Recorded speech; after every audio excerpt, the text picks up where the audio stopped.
மௌனம் பேசியதே டிசம்பர் 2. இன்னைக்கு என்ன நடக்க போகுதுன்னா, அமராவதி அவங்க புருஷன்கிட்ட, இங்க பாருங்க, இப்படியே அமைதியா இருந்துட்டோம்னா சிவாக்கும் ஜனனிக்கும் குழந்தை பிறந்துரும். அப்புறம் அந்த குழந்தைய எங்க அப்பா எடுத்து கொஞ்சம் ஆரம்பிச்சிருவாரு. அவரோட கோபமும் குறைஞ்சிரும். அப்புறம் அந்த வீட்டுல மாப்பிள்ளைங்கிற மரியாதைலாம் உங்களுக்கு கிடைக்காது. கடைசி வரைக்கும் சிவா முன்னாடி கை கட்டி நிக்க வேண்டிய நிலைமை வந்துரும்னு சொல்ல, ஆமா அமராவதி, ஏதாவது செஞ்சு அவங்க 2 பேரையும் பிரிச்சு விட்டுணும்னு அவரும் சொல்றாரு. சிவாவும் துளசியும் தெரியாம ஒருத்தருக்கு ஒருத்தர் இடிச்சுக்கிறாங்க. சாரின்னு சொல்லிட்டு சிவா அவருடைய தலையை வாடுறாரு. ஏங்க, ஒரு தடவை இடிச்சிட்டு விட்டா கொம்பு முளைக்கும்னு எங்க ஊர்ல சொல்லுவாங்க. இன்னொரு தடவை நம்ம முட்டிக்கலாமான்னு கேட்குறாங்க. அப்படி யார் சொன்னது? அதெல்லாம் உண்மை கிடையாது, லூசு மாதிரி பேசாதன்னு சொல்லிட்டு சிவா அவருடைய வேலையை பார்க்குறாரு. துளசிக்கு மனசு கேட்காம சிவாவுடைய தலையில வந்து முட்டிக்கிறாங்க. சிவா தலையை தடவிட்டே துளசியை முறைச்சி பார்க்குறாரு. துளசி பயந்து போய் நிற்க சிவா சிரிக்கிறாரு. சிவா துளசி கிட்ட, எங்க அம்மா சொன்னாங்கன்னு சொல்லி நீ என்னம்மா நடிக்கிற? ஆனா எங்க அப்பா முன்னாடி எங்க அம்மா இந்த மாதிரிலாம் நடந்துக்கிட மாட்டாங்க.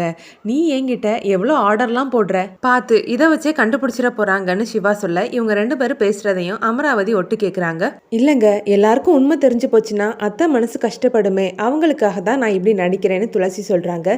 இவங்க பேசுறது புரியாம அமராவதி பார்த்துட்டே நிக்கிறாங்க. இதை கவனிச்ச துளசி சிவா கிட்ட வந்து, அண்ணி நம்ம பேசுறது எல்லாத்தையுமே ஒட்டு கேட்டுட்டாங்கன்னு சொல்ல, அப்படியா, இனிமேல் என்னுடைய ஆட்டத்தை பாருன்னு சொல்லி துளசியுடைய கையை பிடிச்சி சுத்துறாரு.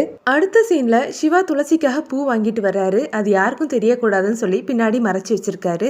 இதை பார்த்த காவேரி, என்னதுன்னா என்னது மறைக்கிறேன்னு கேட்க, இல்லையே, என் கையில எதுவுமே இல்லையேன்னு சொல்றாரு.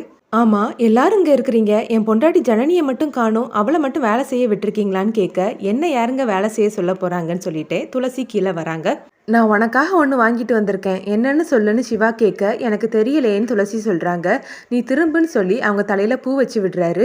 என்னங்க இவ்வளோ பூ வாங்கிட்டு வந்திருக்கீங்கன்னு துளசி கேட்க, நீ தானே மலேசியாவில் பூவே கிடைக்க மாட்டேங்குது, தலை நிறைய மல்லிப்பூ வைக்கணும்னு ஆசைப்பட்ட, அதனால தான் இப்போ வாங்கிட்டு வந்திருக்கேன்னு சிவா சொல்கிறாரு. அப்புறமா காவேரியை கூப்பிட்டு, உங்களுக்கும் சேர்த்து தான் வாங்கிட்டு வந்திருக்கேன், அக்கா அம்மாக்கும் கொடுத்துருன்னு சொல்லிட்டு போகிறாரு. பாவி என் பையன் பழசெல்லாம் மறந்துட்டு இப்படி பொய்யா நடிக்க வேண்டியது இருக்குது. சீக்கிரமாகவே அவனோட உடம்பு சரியாகி இவங்க 2 பேரும் ஒன்னா சேர்ந்து உண்மையா வாழணும்னு விசாலாட்சி நினைக்கிறாங்க. அமராவதி ரூம்ல யோசனையாவே இருக்காங்க. என்ன யோசிச்சுட்டு இருக்கேன்னு அவங்க ஹஸ்பண்ட் வந்து கேட்க, இல்லைங்க, அந்த ஜனனி சிவா இடையில ஏதோ இருக்குது, ஆனா என்ன இருக்குதுன்னு தான் எனக்கு தெரியலன்னு சொல்றாங்க. அதுக்காக அவங்க ஒன்னா சேர்ந்து வாழ்றாங்களா இல்லையான்னு ரூம்குள்ளையா போய் பார்க்க முடியும்னு அவர் கேட்க, ஆமா, ரூம்க்கு போனா தெரிஞ்சிரும்லன்னு அமராவதி கீழே ஓடி வராங்க. பின்னாடி அவங்களோட ஹஸ்பண்டும் ஓடி வராங்க. இந்த நேரத்துல இப்படி வந்து கதவு தட்டுறது நல்லா இருக்காதுன்னு அவர் சொல்லியும் அமராவதி கேட்காம கதவை தட்டுறாங்க.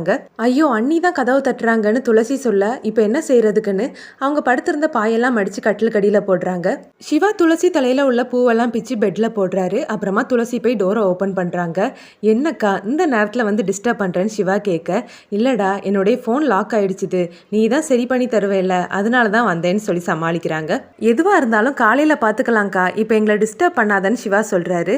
வேற வழி இல்லாம அங்கிருந்து அமராவதியும் கிளம்புறாங்க. துளசி போய் கதவை லாக் பண்ணிட்டு வந்து ஹைஃபை பண்ணுறதுக்காக கையை தூக்குறாங்க. அப்புறமா 2 பேருமே வேண்டான்னு கையை எடுத்துடுறாங்க. துளசி சிவா கிட்ட, எல்லாம் சரிதான், ஆனால் எதுக்காக நீங்கள் பூவெல்லாம் பிச்சு போட்டீங்கன்னு கேட்க, இவ தெரிஞ்சு தான் பேசுகிறாளான்னு சிவா யோசிக்கிறாரு.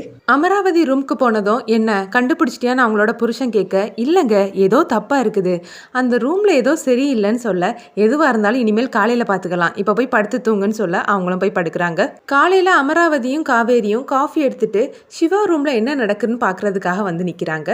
அதை தெரிஞ்சுக்கிட்ட துளசி சிவா கிட்ட வந்து சொல்ல, 2 பேரும் சேர்ந்து ரொமான்டிக்காக பேசுறது மாதிரி சத்தமாக பேசுகிறாங்க. உன்னை யார் இப்போ குளிக்க சொன்னது? நம்ம 2 பேரும் எப்போவுமே சேர்ந்து தானே குளிப்போம்னு சொல்லி பேச, உடனே அமராவதி காவேரியுடைய காதை பொத்திக்கிறாங்க. நாளையிலேருந்து நம்ம 2 பேரும் சேர்ந்து தான் குளிக்கணும், சரியான்னு சொல்லிட்டு சிவா குளிக்கிறதுக்காக போறாரு. துளசி டோரை ஓப்பன் பண்ண, அண்ணனுக்காக காஃபி கொண்டு வந்தோன்னு காவேரி சொல்றாங்க. உங்க அண்ணன் குளிக்க போயிருக்காரு, அதனால நான் இப்போ இந்த காஃபி எடுத்துக்கிறேன்னு சொல்லிட்டு துளசி எடுத்து குடிச்சிட்டே போறாங்க. துளசியுடைய ஃபோன் ரிங் ஆகுது. அட்டன் பண்ணி பேசுறாங்க.